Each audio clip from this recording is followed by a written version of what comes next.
తీసా తీసా ఆహా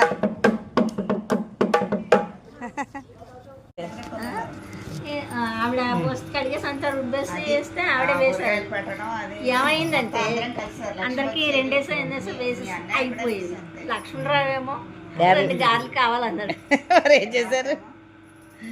లేవు అయిపోయి. అప్పుడు బాబాయ్ మీ నాన్న బాబాయ్ అంటే ఇంతమంది ఉన్నాం కదా అన్నయ్య నేను మాకు చెబితే మేము నూనె పప్పు అన్ని తెచ్చేవాళ్ళం కదా, 2 కోడళ్ళు ఉన్నారు కదా చేసేవాళ్ళు కదా అని అడిగాడు బాబాయ్. అదే మీ నాయన బాబాయ్ నాన్న అలా అన్నప్పుడు అలాగే అన్ని గుర్తుకొస్తాయి నాకు. సాయంత్రం వేసరికి ఆడుకుని పెళ్లి కొడుకు పెళ్లి కూతురు తలంబరాలు పోసేసుకునేవారు. మా అమ్మేమో నా దగ్గరికి తీసుకొచ్చేసాయి. దీనికి శుభ్రంగా పైగా పెద్ద జడ కదా చిన్నప్పుడు శుభ్రంగా తలదు రుట్టేసేసి ఆరబెట్టి జడేసి నాకు పెద్దమ్మ అంటే చేప ఆ వాకిలి ఎదురుగా అదే గుర్తొస్తుంది. నొయ్యి కిచెను కాఫీ పట్టుకుని ఇలా వచ్చి ఇలా కింద పెట్టడం డోర్ పక్కన తాతగారికి. నాకు పెద్దమ్మ అయ్యా మా పెద్దమ్మ. నాకేముంది చెప్పడానికి?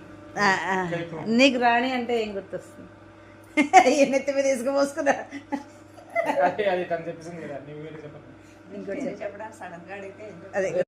స్వాగతం రాపర్తి వారింట పెండ్లి వేడుకకు ప్రీతి చూపి ఏం చూపిగాడు నాగోలముల మీరు ఈవెనల ముసగెత్తి మీద పొందిమిత్రులార గురిని శుభ్రేళ నిండు మనసుతో రండి తరలి దివ్య శోభ తెచ్చే నవ్యమై ఈ జంట కళలో చల్లుడు అక్షతలను మీరు కళలో చల్లుడు అక్షతలం దయం విలువలేదని నెపములా పెట్టవలదు పనుల తీరిక కొంచెం రావాలి మీరు వేడుక చెన్నిదించి మేమిడు ఎందు కొనుచు పూల జంటను దీవింప పూని రండు. బాగా రాసేవి, చాలా బాగుందా పెద్దమ్మ? బాగుందా? విన్నావా?